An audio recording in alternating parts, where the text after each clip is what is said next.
Pessoal, de volta aqui então para o Q&A, para quem seguiu ali a agenda, né? Não sei se todos participaram de todas as talks, mas esse Q&A ele é uma conversa com todo mundo que palestrou hoje, todo mundo que compartilhou, enfim, para que vocês também façam aí as perguntas de vocês, tirem qualquer dúvida, conheçam melhor o pessoal, tá? Se vocês tiverem, eu estava até vendo aqui se tem alguma pergunta aqui nos comentários. Se vocês tiverem alguma pergunta, vocês já podem colocar aqui no comentário do YouTube, tá? Então, eu vou colocar aqui na tela e aí vocês conseguem interagir um pouco mais. Eu lembro que teve alguma aqui, uma do Gerson, que a gente pode iniciar e aí a gente vai seguindo dessa maneira. Convidem aí os amigos, todo mundo que saiu ali de repente, participou de alguma talk e ainda não voltou, porque agora é o momento da gente interagir com esse pessoal. Novamente, parabéns aí pela palestra de cada um de vocês, foi muito bom, conteúdo sempre de qualidade, é muito bom tê-los aqui, né? O povo bonito da Elástico Brasil, né? Muito bom. Deixa eu colocar primeiro, então. E este daqui, deixa eu ver, acho que foi agora essa última pergunta que dá para... Deixa eu desbloquear. Essa aí provavelmente é para mim, né? Então, naquele sistema de reconhecimento lá, eu até fiz o teste com máscara, mas ele não reconhece. Aí o que precisaria ser feito, tá, Gerson? Eu precisaria criar um sistema, né, que reconheça a pessoa mesmo ela estando com máscara. E aí você precisaria desenvolver um sistema de machine learning, alguma coisa assim, algum algoritmo que fizesse essa identificação. Mas não fiz, não tenho nada nesse sentido pronto ainda não. Show. Enquanto vocês também elaboram, Henrique, uma pergunta para você. É possível eu utilizar o Elastic APM numa aplicação on-premises? Boa pergunta, com certeza, tá? A única coisa que você precisa ter é a internet, porque, por exemplo, se você colocar no Elastic Cloud, por exemplo, né, seu Elastic APM, você precisa da internet para trafegar esse dado, tá? E aí, já adiantando algumas coisas também, em questão de performance, você não tem perca de performance. Então, você tem a aplicação na sua rodando, quando o Elastic APM é configurado nessa aplicação, ele roda em background para enviar os seus dados daí lá para o Elastic APM, tá? Então, você pode colocar na aplicação sua on-premise, pode colocar na sua aplicação cloud, independentemente de qual plataforma que for, você consegue conectar sem problema nenhum, tá? Show, muito bom. Nath, antes de eu seguir com uma pergunta para você, tem um comentário que eu acho que é legal aqui de pontuar. O Gerson te respondeu, João. Ele agradeceu aí, parabenizou pelo conteúdo. Deixa eu colocar aqui na tela para você ver também. E o Lucas fez um comentário aqui, né, que é interessante aí sobre esse ponto da ética, que eu acho que é realmente bastante válida. E o pessoal está parabenizando bastante aí todos vocês, a apresentação, o conteúdo que vocês compartilharam hoje. Então, vamos com a Nath agora, né? Nath, com a tecnologia avançando e tanto de tecnologia que tem hoje, qual que é a dificuldade que um sistema de recomendação enfrenta? Olha, a principal dificuldade seria a questão do cold start. A gente chama de partida lenta, que é quando o sistema de recomendação não sabe o que ele vai recomendar para o usuário, né? A gente acabou trazendo no meu sistema a questão da gente já pedir para o usuário identificar do que ele gosta. Mas, geralmente, os sistemas precisam com que o usuário tenha que interagir muito tempo com o sistema para que ele consiga entender do que ele gosta. Então, se você não tem muito parâmetro, se você não tem muito tempo, por exemplo, ele não vai gerar recomendações boas e nem saber do que o usuário gosta, né? Então, esse é o principal problema, assim. Até hoje, as pessoas ainda tentam várias abordagens para poder tratar disso. Certo. Natália, então só aproveitando aqui o que você comentou, será que é por isso que quando você cria uma conta nova, por exemplo, no Netflix, em vez de ele te trazer recomendação, ele traz, por exemplo, lá, tipo, o que está em alta, né? Para poder tentar te forçar a ver quais são os seus gostos? Seria algo mais ou menos nesse sentido? Com certeza, com certeza. A gente também tem muitos sistemas, eu lembro assim, o primeiro que me vem à cabeça é o Pinterest. Sempre que você faz uma conta, ele também traz uma coisa similar ao que a gente fez aqui, né? Ele te traz assim, selecione categorias que você talvez goste de ver. Então é uma forma também dele entender já de início do que você gosta para poder te recomendar algumas coisas, né? Mas com certeza, no Netflix tem a questão do em alta, porque provavelmente, se muitas pessoas assistem, você também vai gostar, né? Sim. Tem uma pergunta aqui do William. Acredito que seja para o João. Se vocês puderem colocar para quem que é, eu acho que facilita também, mas acho que faz sentido para o João essa daqui. Parte de uma face. Cara, então, depende muito do... Por exemplo, esse do delírio que eu estava dando uma olhada nele, geralmente ele traça pontos, né? Ele, tipo como se fosse uma criação de uma matriz vetorial em cima do rosto da pessoa. Algumas coisas, por exemplo, assim, se você coloca uma mão assim, beleza. Agora, se você tampa determinada parte de um rosto, tipo, assim, provavelmente ele não vai reconhecer, tá? Porque na hora de gerar aquele vetor de 128 posições lá, aquele vetor desse lá de 128, provavelmente ele vai gerar algo muito diferente, né? Porque, tipo assim, você tipo, degradou 50% daquilo que você ia pesquisar. Então, certamente, como é que eu vou dizer? Certamente o score na hora dele calcular, tipo, aquilo que gerou, aquilo que está cadastrado no sistema, né? Como você degradou 50% daquilo, né? Provavelmente ele não vai dar um match com a face. Né? Então, não funcionará. Lógico, você pode fazer sistemas de deep learning, igual, por exemplo, o que o Google faz. Eu não sei se funcionaria para reconhecimento facial, né? Que é, por exemplo, de detectar meia placa, né? Tipo, uma placa tipo, quebrou um pedaço tal, não sei se funcionaria. Ou então, sistemas que fazem o quê? Tem alguns sistemas de reconhecimento facial que eu já vi que são bem mais complexos que o quê? O meu, eu tirei uma única foto e faço em cima dela. Agora, se você faz aqueles sistemas que o pessoal faz, tipo assim, tira olhando para cima, para o lado, para baixo, tudo mais, vai fazer toda aquela movimentação, ele deve montar alguma matriz bem mais complexa para poder fazer essa análise, e aí sim ele pode conseguir chegar nesse cálculo de tipo, em meio rosto, esse meio rosto tem X% de probabilidade de ser o João.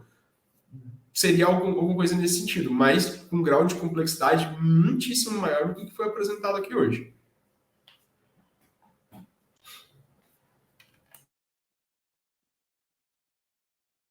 Certo.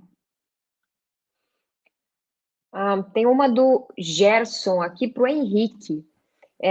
Acho que o Henrique o pessoal está lendo aqui, mas enfim, do teu ponto de vista, né? O que é que você acha que falta? Qual que é a comparação que você faria? Legal, bacana. Tanto o WebD como o New Relic eu utilizei, tá? São ferramentas fantásticas também, dá para utilizar legal. Só que qual que é a maior diferença, né? O que falta? Para mim, o que eu vejo nessas ferramentas, primeiro, é um custo-benefício, porque, cara, New Relic é muito caro, então eu me coloco muito no lugar do dono. O cara que está contratando, ele vai pagar um valor absurdo para ele ter uma ferramenta de APM, tá? New Relic é muito boa, ele tem bastante coisa para ajudar, só que tem algumas coisas pequenas que, tipo, o Elastic Stack dá pra gente, é um custo bem reduzido e te dá muito mais ferramenta, tá? Ele é um canivete suíço poderoso, o Elastic Stack, tá? Então, por exemplo, o simples fato de a gente ter a base do Elasticsearch, cara, já ajuda muita coisa. Você pode utilizar ele como um banco paralelo, né? Então, você não precisa utilizar ele só como uma ferramenta de APM. Eu utilizei muito o Application Insights também. O Application Insights ele do Azure, né? Ele é básico, só que ele tem também alguma cilada. Igual, por exemplo, ele teoricamente é gratuito até um certo limite. Se você captar muita informação durante o dia, ele começa a cobrar por esse dado trafegado. O Elastic não, você vai pagar aquele valor de 0,0306, né, o cents por hora, que é o item mais básico dele lá, e você pode utilizar tranquilo. E lá dentro você pode criar gráficos, pode fazer Canva, pode fazer um monte de coisa que o New Relic, tipo assim, não tem algumas coisas específicas, agrupamento de valores, agrupamento relacionado às métricas. Então ele te dá muito mais informação, muito mais coisa para você tomar a sua decisão, tá? Agora não significa que tipo, o Elastic Stack é melhor do que todos. Não significa isso. A questão é que ele é muito mais completo, e se fosse para escolher, na minha visão, com certeza eu iria de Elastic Stack, porque ele o canivete suíço, que eu falei para você, ele ajuda não só na parte de telemetria, mas também como um banco paralelo, um banco de apoio para a gente fazer outras mais decisões, tá? Show. A Maíra tem uma pergunta aqui para a Natália.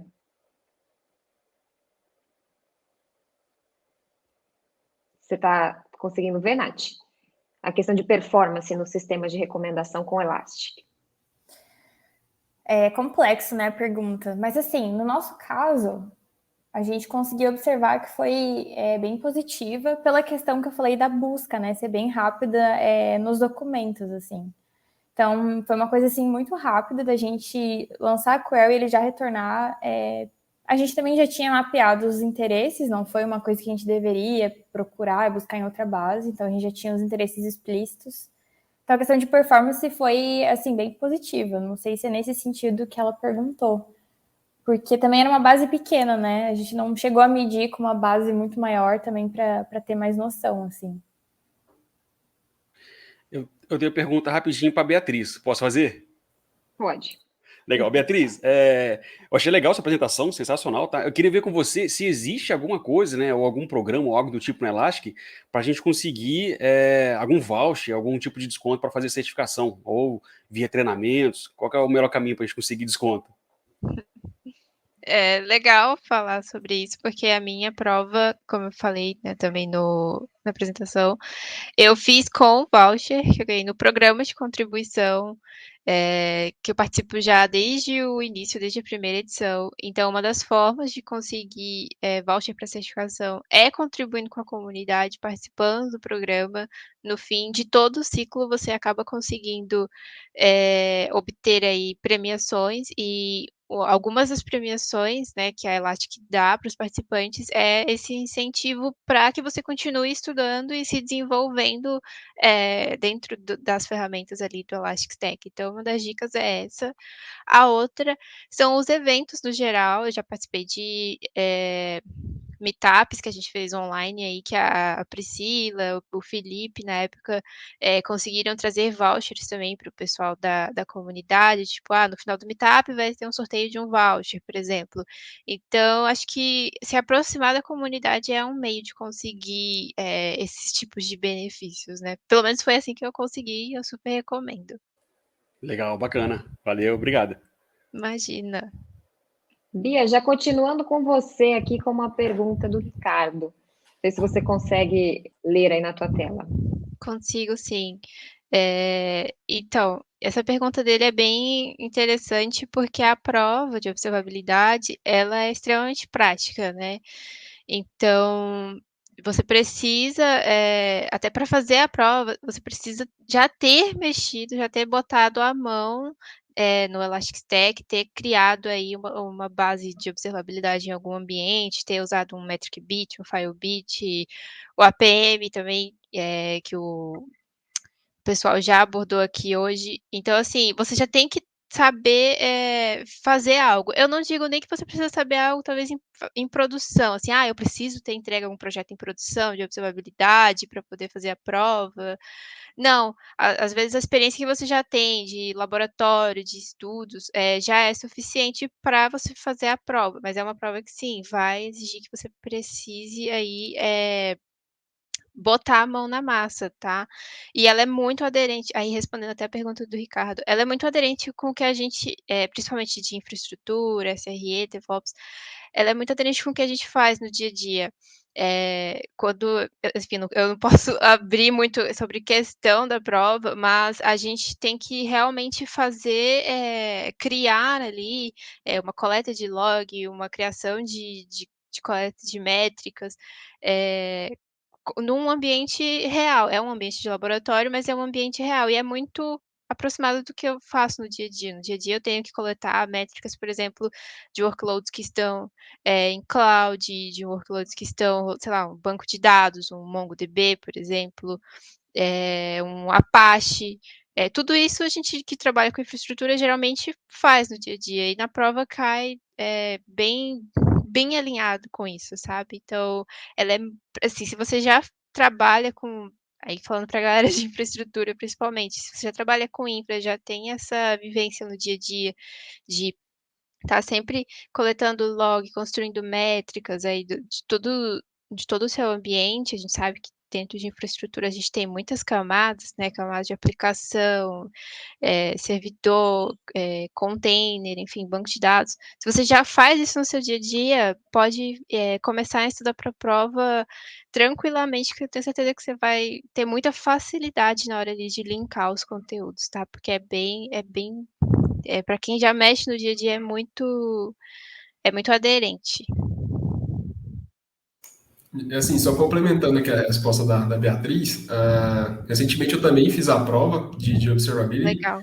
e, assim, todas as três são todas práticas, né? Mas eu até comentei com o time aqui da onde eu estou trabalhando, a de observabilidade, cara, eu acho que foi aqui, tipo, todas, assim, apesar de ser práticas, mas eu acho que a de observabilidade foi a que mais chegou perto, assim, do meu dia a dia de trabalho. Eu falava assim, tipo, na hora que aparecia a questão lá para eu resolver, eu falava assim, caramba, eu fiz isso aqui no serviço, sabe? Tipo, eu achei ela bem próxima mesmo do dia a dia. E isso que a Beatriz falou é realmente certeiro do tipo, lógico, quem não tem oportunidade, faça o Labs, mas é algo que está bem próximo do dia a dia mesmo, sabe? Do que a gente trabalha. Eu achei bem bacana a prova de observabilidade, bem próxima do mundo real mesmo. Muito bom. Tem até um comentário aqui do Jorge, né? Que é realmente essa questão de contar uma história, né? Que você vai seguindo essa questão e traz essa ideia para as pessoas. Então, acho que é mais ou menos isso também que vocês estão dizendo e compartilhando essa mesma ideia, né? O Albert perguntou se vai ter voucher hoje. Albert, eu não sei te confirmar. O que eu sei é que lá na agenda, se você for ver, inclusive no track ali, logo em cima, tem um link que é para você participar de um game. E os palestrantes aqui, eles mesmos enviaram um Q&A também, sobre a palestra, tá? Então, focado no conteúdo da palestra. Participa desse game que eu sei que vai ter bind, vai ter alguma coisa nesse sentido. Eu só não sei especificar exatamente o quê, mas sei que terá. Porém, fica o convite, como sempre, para participar da comunidade, porque o que a Bia falou não é mentira. O pessoal aqui está de prova que a gente sempre premia de alguma maneira e certificação já foi, sim, uma dessas premiações, tá? Inclusive, a gente teve uma série de meetups sobre certificação e a gente também fez esse sorteio, não sorteio, mas existia ali um game também para você testar o conhecimento e ganhar o voucher. Então, participa da comunidade, que eu tenho certeza que você vai ter oportunidade. O Jorge é um, né, Jorge? Se ele colocar ali nos comentários, o Jorge é um que pode dar dicas, inclusive, de como vencer os games aí para ganhar, que o Jorge participa bastante, inclusive já até fez a prova, enfim, sempre está participando. Deixa eu ver aqui a próxima. Acho que seria essa aqui do Ricardo. Para o Henrique, no caso. Beleza. O fato, né, se utilizar outras ferramentas como New Relic é pedir, se dificulta o uso. Não dificulta o uso, tá? Então, seja ele New Relic, Application Insights, Datadog, seja qual que for, ele não dificulta a utilização dele. Se você utilizar, por exemplo, o .NET, é só você baixar o pacote dele no NuGet, né, configura e segue o fluxo. Ainda mais com esse padrão agora de OpenTelemetry, é muito mais fácil a gente conectar a diferentes provedores, né, que a gente tem relacionado à APM. A diferença maior é justamente isso, né? Que no Elastic Stack a gente tem a base de dados por si, né? Aberta para utilizar como API, que pode utilizar não só como log, como outras coisas também.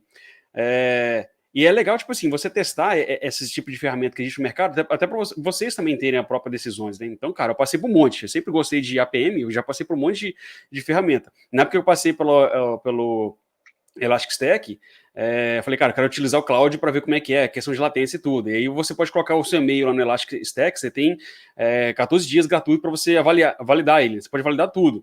E eu validava 14 dias, depois criava outro e-mail. Cara, criei 150 e-mails para utilizar durante meses o Elastic Stack para validar, tá? Então vale a pena você criar as contas específicas ou você baixar a imagem dele no Docker para você validar.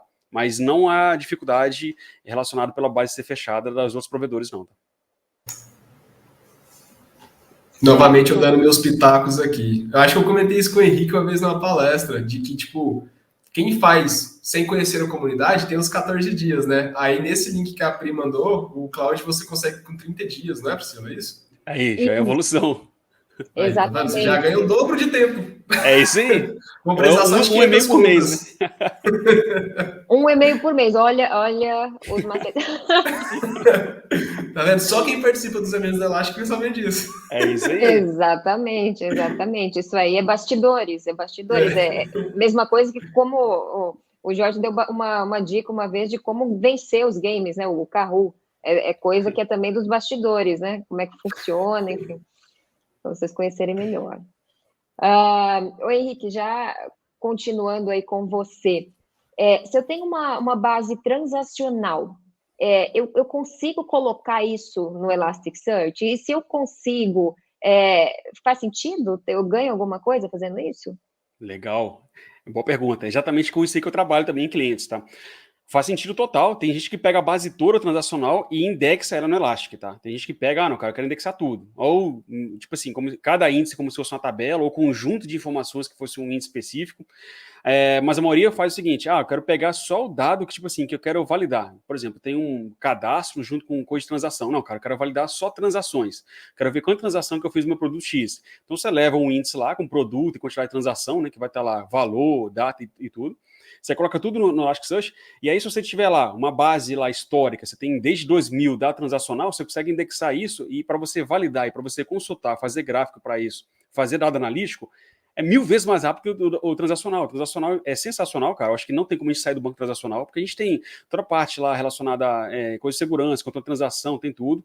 Eu acredito que não é uma boa ideia a gente sair do transacional, só que a gente precisa ter uma base paralela para a gente trabalhar justamente com isso, tá? Trabalhar dados analíticos, trabalhar com as questões que a Natália, o João e a Beatriz falaram. Então, cara, eu acho que a gente precisa dessa base paralela para isso.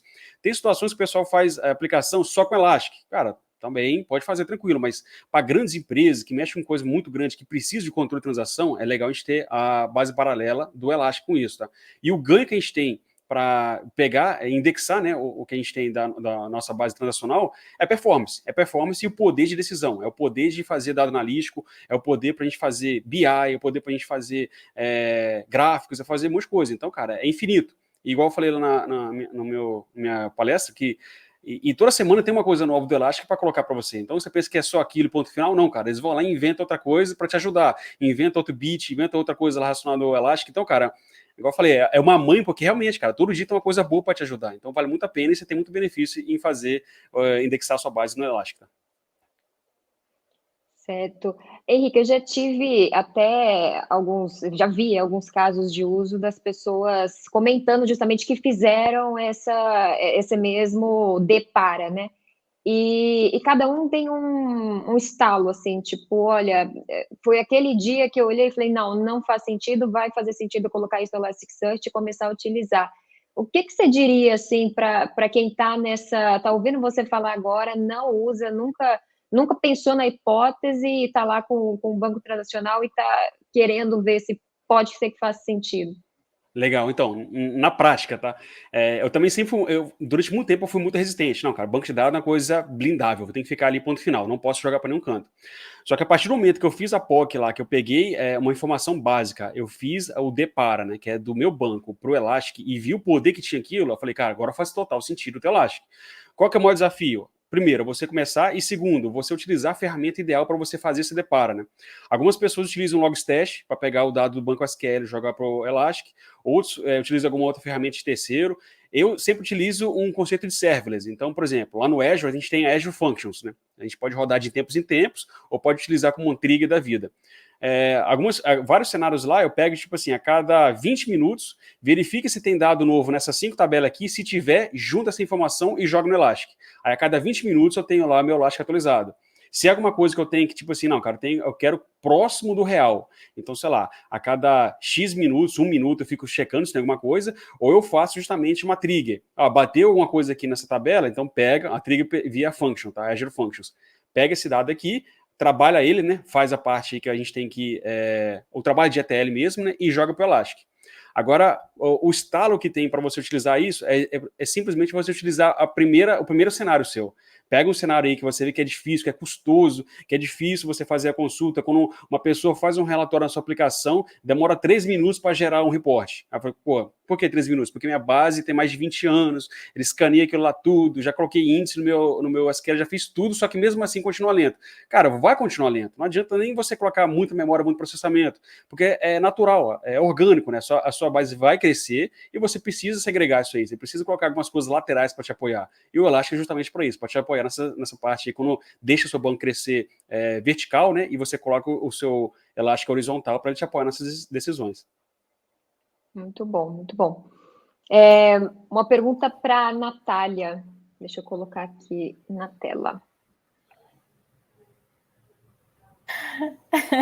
Não é nem polêmica, né? Com certeza. Não, foi mais interessante, assim, porque pela questão do Python eu já tinha mais familiaridade, né? Quando eu fiz em PHP, é porque a ideia era atrelar o sistema a um outro sistema que já estava em PHP. Eu falei, vou fazer na mesma linguagem. Mas com certeza, assim, prefiro Python mil vezes, sou fã mesmo da linguagem. Eu trabalhava na época com Django, então foi mais tranquilo, assim, refazer, né? E também melhorar a front-end, né, que eu tava brincando. Mas com certeza, eu não tenho nem vergonha de gerar polêmica aqui, não, Ricardo. E aí, Guilherme, você concorda, discorda?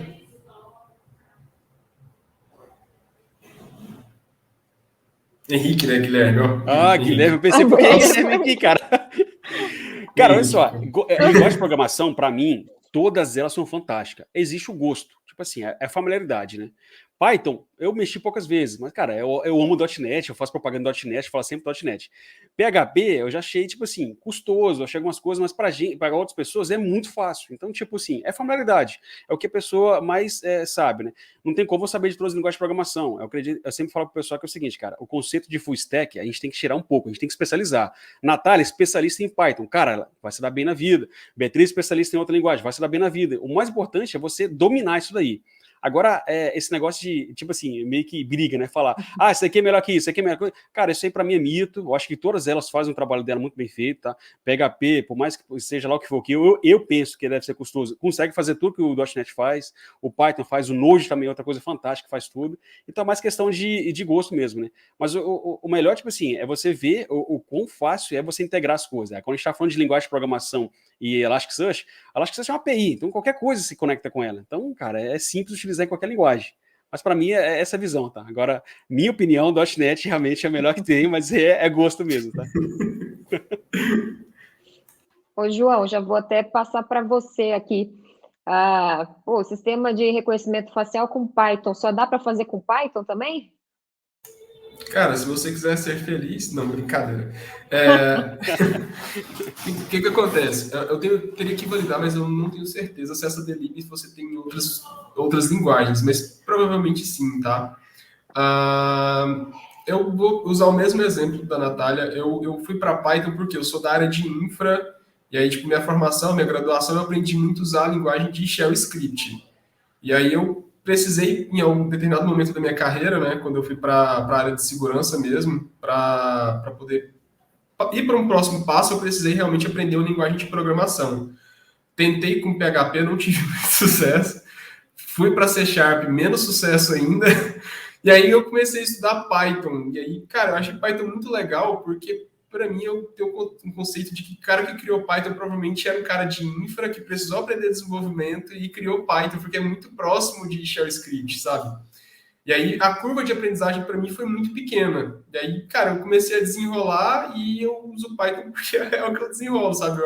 Eu tenho uma facilidade muito grande de aprender, a forma com que ela é...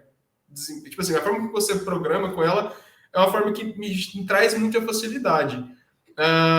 E aí, fiquei um tempo com Python ali, aí eu comecei a tentar estudar um pouco de front-end, e aí eu vi, caramba, eu sou muito ruim com essas paradas.